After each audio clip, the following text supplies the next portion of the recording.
우리에게 주시는 하나님의 말씀 보도록 하겠습니다. 신약성경 로마서 12장 19절로 21절까지 말씀입니다. 제가 지금 신약성경 257면에 있는 로마서 12장 19절로 21절까지의 말씀 제가 봉독 드리겠습니다. 내 사랑하는 자들아, 너희가 친히 원수를 갚지 말고 하나님의 진노하심에 맡기라. 기록되었을 때 원수 갚는 것이 내게 있으니 내가 갚으리라고 주께서 말씀하시니라. 내 원수가 줄이거든 먹이고 목마르거든 마시게 하라. 그리함으로 내가 숯불을 그 머리에 쌓아 놓으리라. 악에게 지지 말고 선으로 악을 이기라. 아멘. 하나님의 말씀입니다. 이 말씀을 위해 함께 기도드리겠습니다. 하나님 아버지의 말씀을 듣습니다. 저희들의 마음, 저희들의 육신을 붙잡아 주시옵소서. 내 뜻 내 생각대로 듣게 마시고 하나님의 말씀, 그 하나님의 진심을 알아들을 수 있도록 성령님께서 저희들의 마음을 열어주시고 육신을 깨워 주시옵소서. 온전히 성령님께 맡기오며 예수 그리스도의 이름으로 기도드립니다. 아멘. 우리의 공로와 우리의 의가 아닌 전적인 하나님의 은혜로 우리에게 구원과 믿음이 주어진 것입니다.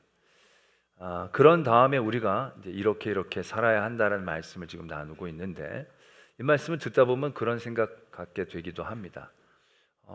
우리가 꼭 굳이 이렇게까지 해야 합니까? 하나님은 우리에게 은혜 주시기를 원하시는 하나님인데, 우리가 늘 부족해도 하나님은 또 우리 끝까지 은혜로 붙잡아 주시고 불러주시지 않겠느냐, 이렇게까지 할 필요가 있겠는가 라는 이제 질문을 던지는 분들이 더러 계십니다.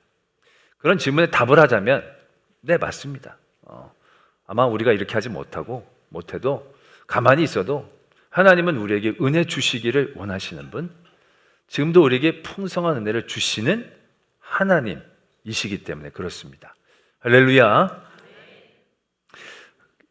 이론적으로는 그런데요, 근데 가만히 있으면 굉장히 불리해집니다. 왜냐?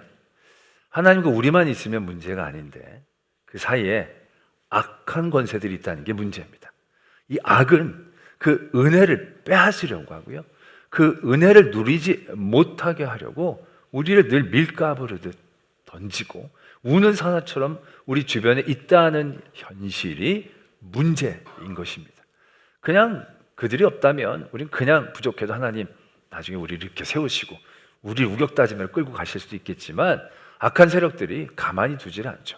우리를 계속 괴롭히고 유혹하고 흔들기 때문에, 그래서 우리는 이러한 삶으로 은혜를 지켜야 한다라는 얘기죠. 은혜를 제대로 누리며 살아야 한다라는 말씀을 나누고 있습니다. 그래서 로마서 12장에 보면요, 악에 대한 얘기들을 심심치 않게 언급하고 계시는 것을 발견하게 되지요.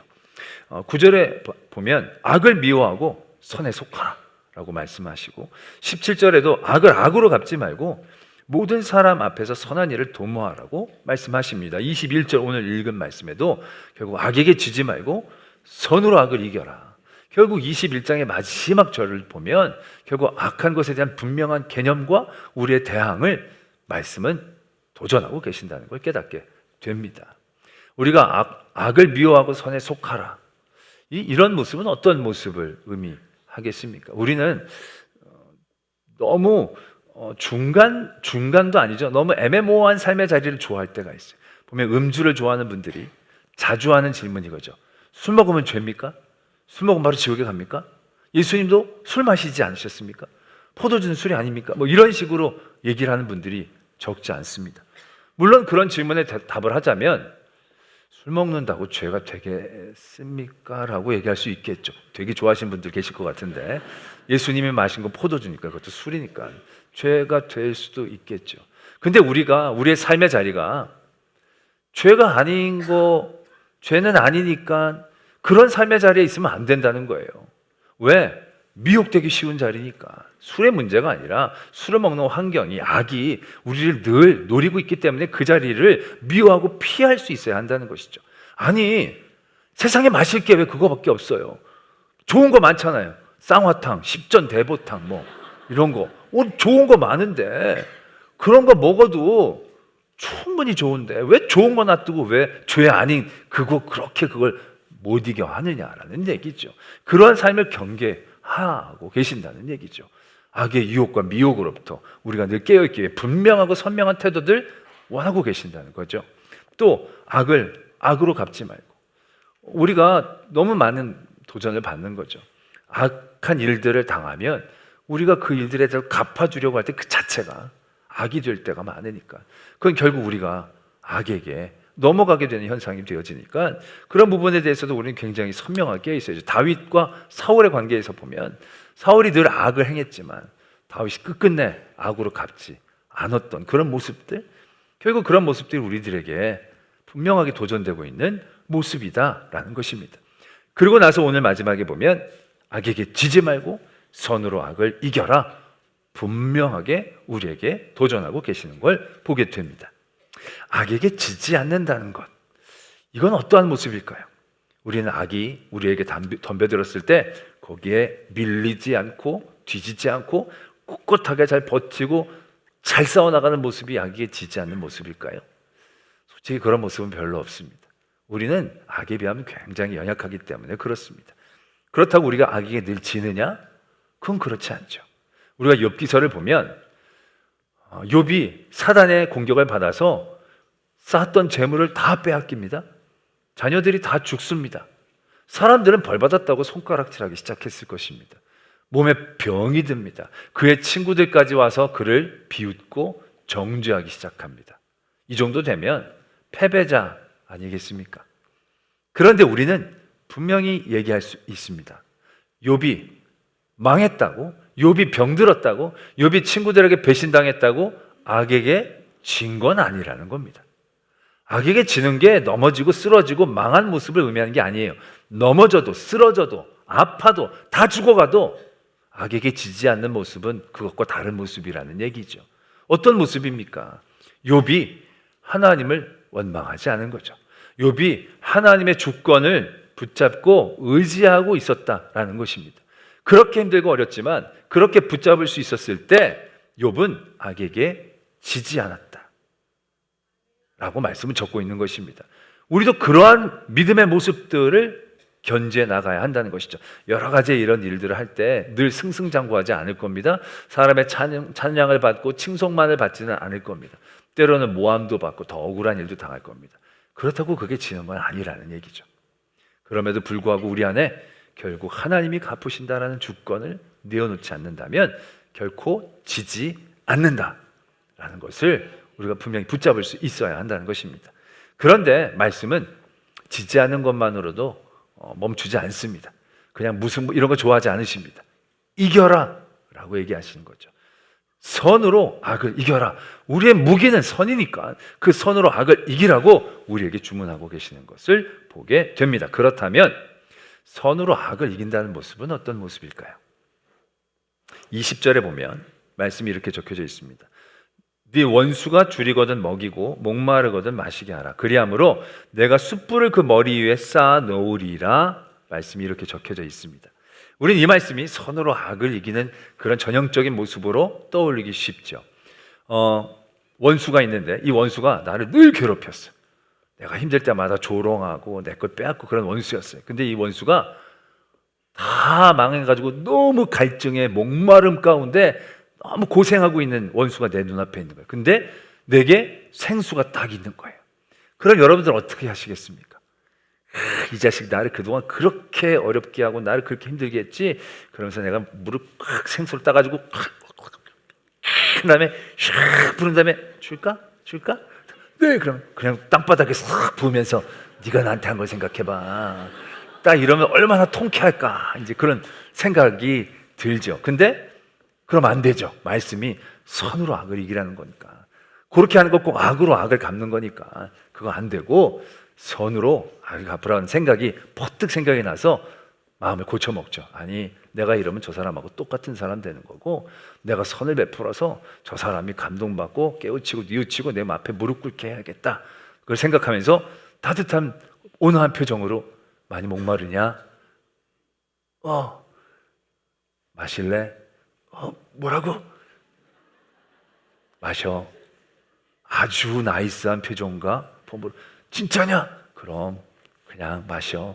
주님께서 너에게 준 거라고 생각하고 마셔. 그럼 이제 이 원수가 막 떨린 손으로 붙잡겠죠? 그럼 딱 주고 한번 싹 웃어주고, 뒷모습 엄청 멋있지 않아요? 이게 이기는 거지. 이게 이기는 거지. 그래가지고 그럼 이 사람이 딱 받고 있다가 놀라는 거죠. 이 원수가 나를 골탕 먹일 줄 알았더니 물을 주니까 이러면서 이보시게나 불러가지고 내가 그동안 너무 잘못했네. 어떻게 나한테 이럴 수가 있나. 이러면서 막 화기애애하게 끝나는 그런 모습들을 이제 우리가 떠올리게 되죠. 근데 저는 그런 생각을 해보게 됩니다. 이기려고 행한 착한 일이 과연 선일까? 라는 것이죠. 이스라엘 민족이 출애굽하고 나서 40년 동안 광야에서 고생하다가 가나안 땅에 이제 들어가게 됩니다. 가나안 땅에 들어가기 전에 요단강 동편에 여러 다른 민족들이 사는 지역을 지나가게 됩니다. 이스라엘 민족은 그냥 지나가려고 했어요. 근데 그 민족들이 허락하지 않습니다. 창과 칼을 가지고 그들을 맞서 섭니다. 싸울 수밖에 없었습니다. 싸워서 이겼습니다. 굉장히 강한 민족들을 쭉 이겨 나가며 진격해 들어갑니다. 그리고 모압 땅에 딱 도착하게 됩니다. 이 모압 발락이 이제 걱정이 태산 같아집니다. 힘으로 이길 수 있는 존재가 아니에요. 이스라엘이 너무 많이 큰 거예요. 그래서 어떻게 모압 왕이 행동을 합니까? 장정을 보내서 길을 막는 게 아니라 그들의 여인을 장막에 보냅니다. 창과 칼로 가는 게 아니라 그들을 초청합니다. 음식과 술로 그들을 먹입니다. 제가 전에도 그 말씀 드릴 때 이스라엘 민족은요 수백 년 동안 이런 환대를 받아본 적이 없습니다. 늘 눌렸고 빼앗겼고 사람들은 그들을 싫어했습니다.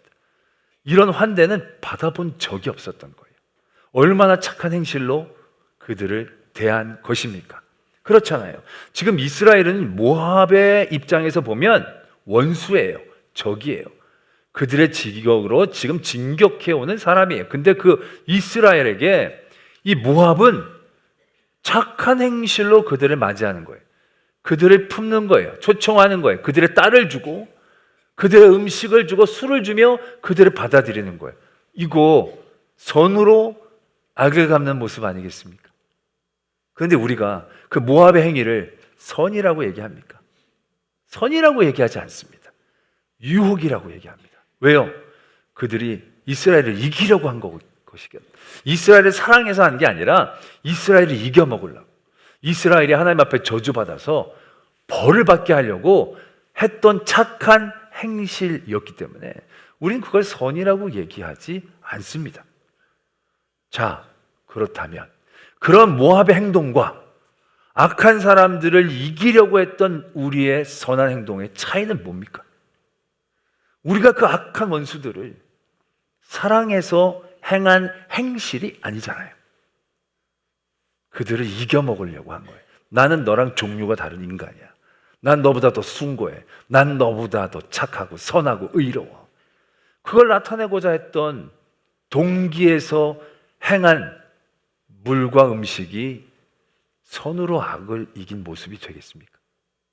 우리가 20절 말씀을 볼 때마다 우리가 그렇게 착한 행동을 하면 그 사람들이 막 부끄러워해가지고 감동받아가지고 부끄럽기에 그 행동을 시작했다면 그게 선으로 악을 이긴 모습이 될까라는 것입니다. 그리고 또 하나 우리가 20절에 생각했던 그런 모습은요 너무 이상적이야. 세상에 그렇게 원수에게 물을 딱 줬더니 물이 그 물 한번 받아 놀고 너가 어떻게 나한테 이렇게, 내가 참 감동 먹었어, 이러면 이 사람은 솔직히 악이 아니에요. 이 사람은 철이 없었던 거죠. 악이 아니에요. 진짜 악은요 물 한 번 줬다고 그렇게 획가닥 넘어가지 않아요. 물을 주고 돌아서잖아요. 그럼 짱돌을 짚고 다시 던지는 거야. 내가 이런 거 내가 너한테 받았냐고, 이게 날 뭘로 하냐고, 내가 이 물을 마시지 독을 마시겠다고, 이렇게 나와. 이게 악이지. 물 한 번 받았다고 선 한 번 당했다고 막 내가 이거는 악이 아니죠. 우리가 대하는 악들은 대부분 그런 종류의 악인 거예요. 여러분 그렇게 심한 악이 아니더라도 여러분 삶의 자리에서 그런 원수들을 한번 떠올려 보세요. 그 원수를 감동시키기 위해서 선을 계속 베풀었지만, 선으로 그 악을 이기기 위해 계속 했지만 그분들이 감동을 받았습니까? 멀리 생각하지 못하고 말고 가까운 데에 있는 원수들 있잖아요. 그런 원수들에게 감동시키려고 얼마나 잘해줘요. 그럼 이 사람들이 정말 당신 정말 훌륭해. 내가 철없었어. 내가 잘못했어. 이런 인간들이 많지 않잖아요. 오히려 당연한 권리인 줄 알아. 하다가 안 하면 내가 그럴 줄 알았다 그러면서 또 비아냥거려. 자, 그런 경우들이 비일비재하다고 한다면 선으로 악은 과연 이겨낼 수 있는가? 아니, 그런 선으로 그걸로 지난 악은 악이 아닐 거예요. 다윗과 사울의 관계에서도 보면, 사건에서도부터 보면 분명하죠. 사울이 다윗을 그렇게 괴롭히잖아요. 다윗이 뭘 그렇게 잘못했다고. 가문까지 그냥 도망 다니는 거예요. 그러다가 동굴에 몰려요. 막다른 길이에요. 이건 진짜 사느냐 죽느냐예요. 정말 절박함이에요. 그런데 놀랍게도 그 굴에 사울왕이 들어오죠. 사울왕이 들어와요. 근데 그때 다윗과 함께 했던 사람들이 이렇게 얘기를 해요. 보소서, 여호와께서 당신에게 이르시기를 내가 원수를 너의 손에 넘기리니 너의 생각에 좋은 대로 그에게 행하라 하시더니 이것이 그날이니이다. 그렇게 생각하잖아요. 그렇게 생각할 수밖에 없잖아요. 하나님께서 너를 지키시고 너에게 원수를 너의 손에 주신다고 하셨는데 오늘이 바로 그날입니다. 어떻게 우리가 숨어있는 이 동굴에 왕이 혼자 들어옵니까? 이거 나 죽여달라고 하나님이 죽여라고 보내주신 게 아니겠습니까? 라고 생각할 수밖에 없는 자리예요. 근데 다윗이 살려주죠. 다윗이 살려줍니다. 그러면서 다윗이 그 얘기를 얘기했더니 사울이 뭐라고 합니까? 감동을 받습니다. 네가 나보다 의롭다.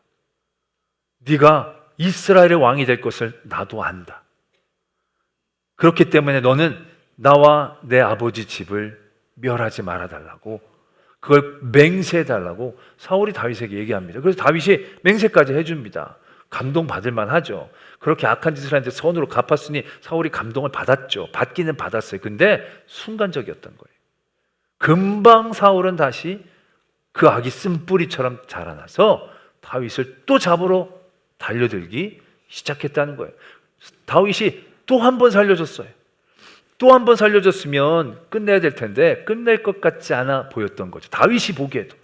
아니, 그럴 줄 알았으면 그냥 두 번째는 죽여도 되는데 그럴 줄 알면서 다윗은 살려준 거예요.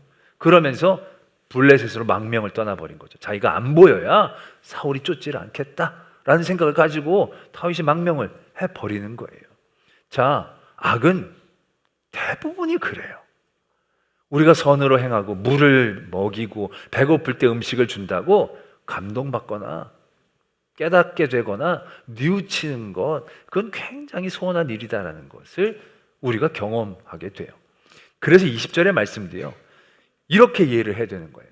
내 원수가 줄이거든 먹이고 목마르거든 마시게 하라. 그리함으로 내가 숯불을 그 머리 위에 쌓아 놓으리라고 할 때 이 그리함으로가 앞에 일에 대한 어떤 결과적인 접속어가 아니고요, 계속과 지속력을 갖고 있는 접속어로 이해를 해야 되는 거예요.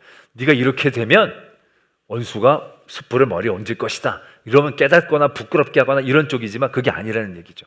네가 이것을 하고 또 더 원수의 머리에 숯불을 얹어놔라. 이거는 그를 뜨겁게 만든다는 것이 아니라요, 당신은 불씨가 귀한 시대였잖아요.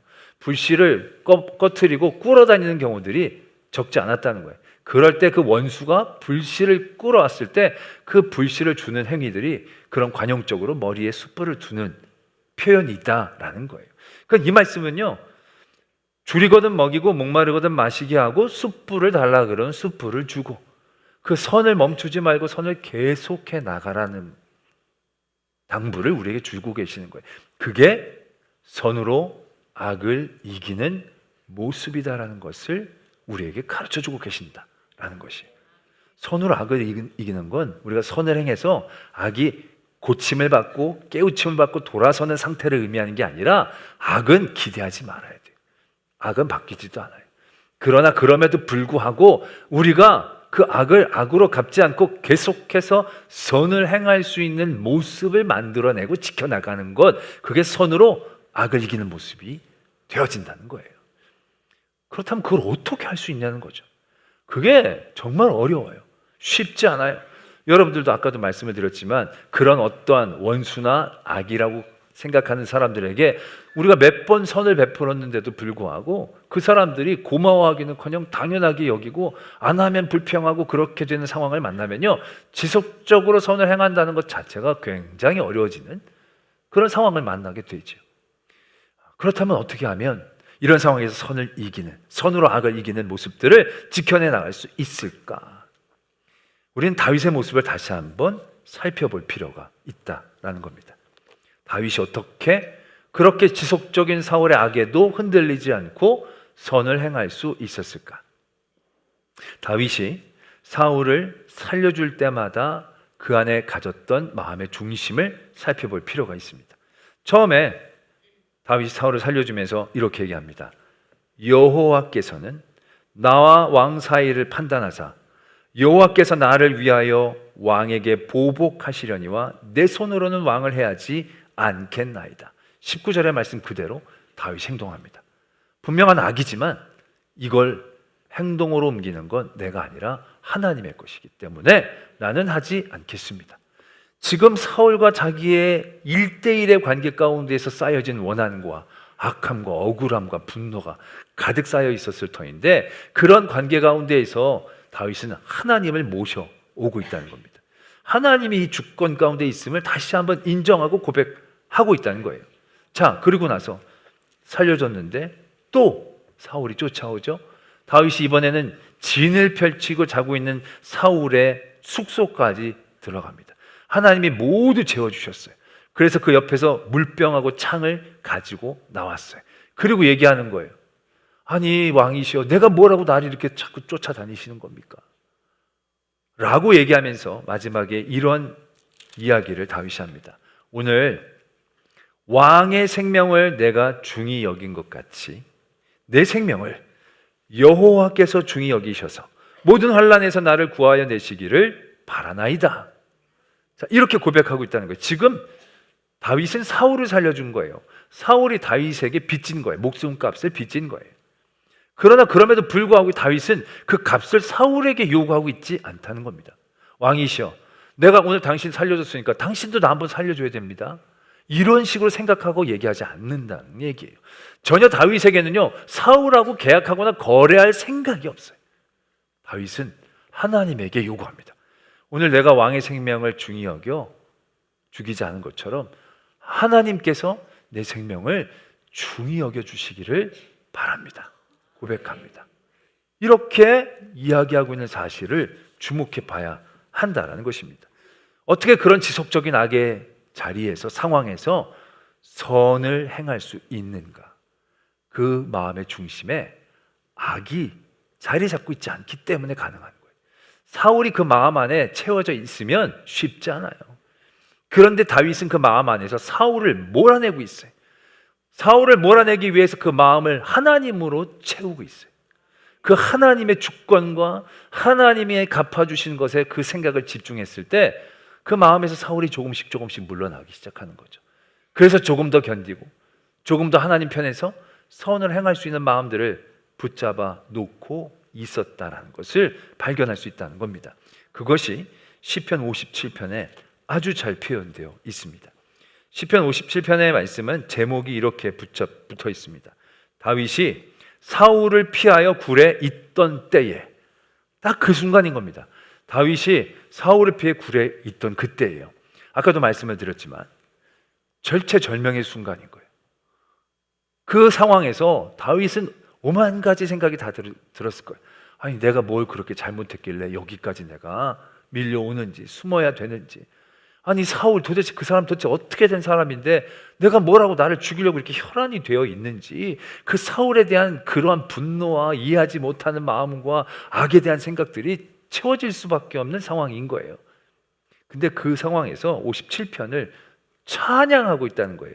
찬양의 앞에 부분은 그렇다고 치더라도 뒤에 부분이 아주 놀랍습니다. 그들이 내 걸음을 막으려고 그물을 준비하였으니 내 영혼이 억울하도다. 그들이 내 앞에 웅덩이를 팠으나 자기들이 그 중에 빠졌도다. 하나님이여, 내 마음이 확정되고 내 마음이 확정되었사오니 내가 노래하고 내가 찬송하리이다. 내 영광아 깰지어다. 비파와 수금아 깰지어다. 내가 새벽을 깨우리로다. 주여 내가 만민 중에 주께 감사하오니 문나라 중에 주를 찬송하오리이다. 무릇 주의 인자는 커서 하늘에 비치고 주의 진리는 궁창에 이르나이다.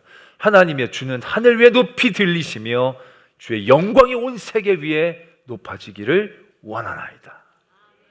지금 이게 막 엄청난 승리를 거두면서 하나님이 주시는 많은 영광의 자리에서 부르고 있는 찬양이 아니라는 거죠. 너무 감격스럽고 벅찬 마음에 찬양하고 있는데 그 상황이 굴에 숨어 있었을 때란 얘기예요.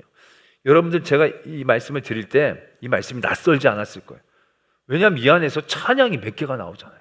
오 주여 나의 마음이 내가 만민 중에 오주, 많은 사람들에게 찬양의 모티브를 주는 굉장히 귀한 말씀이 되어지는데 이 상황이 다른 상황이 아니라는 거예요. 굉장히 몰려있는 상황인 거예요. 굉장히 악을 악으로 갚기 쉬운 미혹의 자리였다는 거예요. 근데 여기에서 다윗이 선을 행할 수 있었던 것, 그 이유는 그가 그 안에 하나님에 대한 이름을 채웠기 때문이에요. 하나님으로 그 안을 채워나갔을 때 그 안에 악의 자리들이 물러가기 시작한 거예요. 예수님께서도 마귀의 시험을 당하셨어요. 사탄의 시험을 당하셨을 때 예수님이 사탄을 어떻게 이기셨는가? 자신의 힘과 권력으로 이기신 게 아니에요. 마귀의 약점을 파고 들어가면서 이기신 게 아니에요. 마귀가 유혹할 때마다 예수님은 꼭 이렇게 대답하셨어요. 기록되었을 때, 기록되었을 때. 자기의 힘과 죄로 이기는 게 아니라요, 그런 시험과 공격을 받을 때 하나님의 말씀으로 그 안에 채우기 시작했다는 거예요. 하나님의 말씀이 사람이 떡으로만 사는 것이 아니더라. 하나님의 말씀이 하나님을 시험하지 말라고 했다. 하나님의 말씀이 오직 하나님만 경외하라고 적고 있다. 그럴 때 마귀는 물러난 거예요. 자기가 졌다고 손든 게 아니라 물러난 거예요. 또 예수 그리스도를 무너뜨리기 위해 그는 늘 호시탐탐 기다리는 거예요. 그러나 그 사단의 존재에 대해서 신경 쓰지 않습니다. 예수님은 그 안에 하나님의 것들로 채워나가기 시작하신 거죠. 하나님의 말씀, 하나님의 원하심으로 채워나갔을 때 그 악에 휘둘리지 않고 선으로 악을 이겨내는 모습을 우리들에게 보여주고 계신다는 것을 우리는 발견해야 한다는 것입니다. 제가 요즘 문득 제 삶을 바라보면서 슬퍼졌습니다. 왜 슬퍼졌느냐 하면 제가 원래 전에도 말씀을 드리지만 착한 편이거든요. 원수지거나 뭐 이런 사람이 별로 없어요. 근데 요즘 보니까 왠지 왜 이렇게 내가 미워할 만한 사람들이 많이 생기는지, 내가 나쁘게 한 것도 아닌데 뭐 원수까지는 아니더라도 왜 이렇게 불편한 관계, 미워하는 관계들이 많아지는지 너무 안타까운 거예요. 내가 연륜이 더해가면서 성숙해지고 사랑이 풍성해지면 더 사랑하고 더 품고 더 아름다운 관계들이 쌓여야 되는데, 물론 그런 관계들도 있지만 그렇지 못한 관계들이 전보다 훨씬 더 많아지는 나의 삶을 발견한 거예요. 왜 이렇게 되어지는지 너무 서글퍼진 거예요. 그러다 제가 깨달은 게 있어요. 그 미워함의 자리에 이유들이 다 있었더라고요. 그게 바로 뭐냐?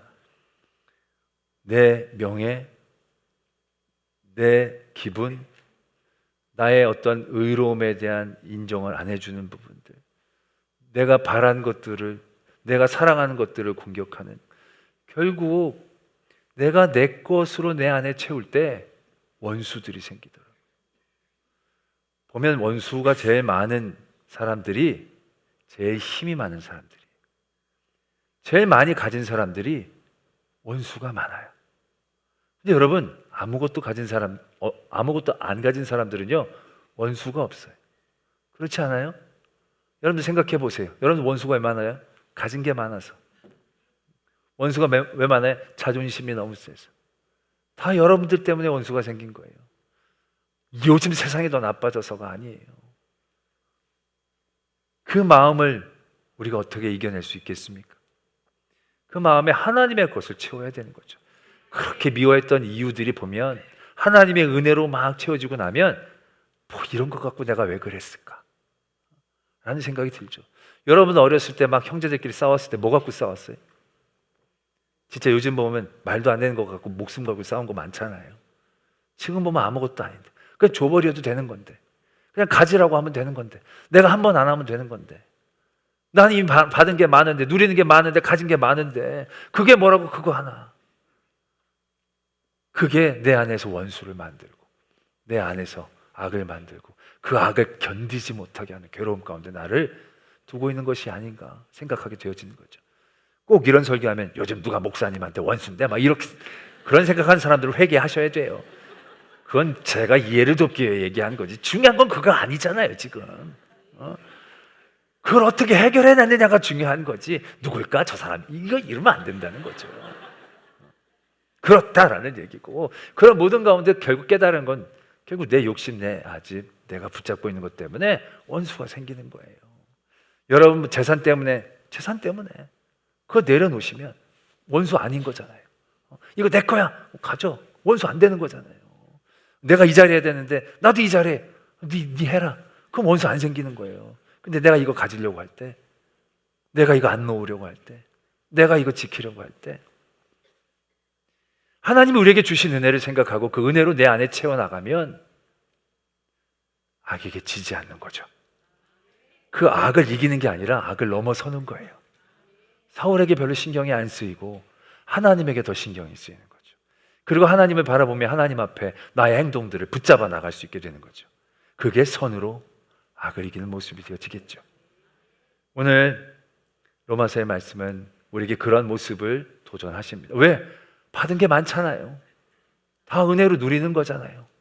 그러니까 악에게 악으로 갚으려거나 악에 속하지 마시고 선에 속하고 선한 일을 도모하고 선으로 악을 이길 수 있게 내 안에 하나님의 주권과 하나님이 주신 은혜로 가득 채워나갈 수 있는 저와 여러분들이 되어지기를 소망합니다. 기도하겠습니다. 오늘 말씀을 생각하시면서 내 마음에 선으로 채워주시옵소서. 세상의 것들 내려놓지 못하기 때문에 생겼던 원수와 내게 주신 하나님의 은혜로 채워 그 모든 것들이 아무것도 아닌 보잘것없는 것임을 깨닫게 하시고 내려놓게 하실 때 선을 계속 행할 수 있는 마음을 주시고 하나님이 주신 은혜를 온전히 누릴 수 있는 저희가 되게 하여 주시옵소서. 이러한 기도의 제목으로 하나님 앞에 나가겠습니다. 아버지 하나님, 우리와 함께 하시고 지켜주시고 인도하시옵소서. 악에게 지지 않고 선과 악을 이길 수 있는 저희들 되게 하여 주시옵소서.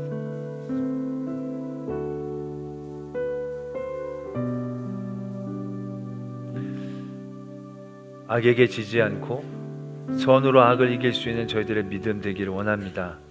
악을 이기려고 하는 게 아니라 악을 뛰어넘고 악이 우리에게 빼앗으려고 하는 그것이 주신 은혜에 비하면 아무것도 아님을 깨닫고 내려놓게 하실 때에 선을 행하고 베풀며 승리하는 성도 되게 하여 주시옵소서. 믿사오며 예수 그리스도의 이름으로 기도드립니다.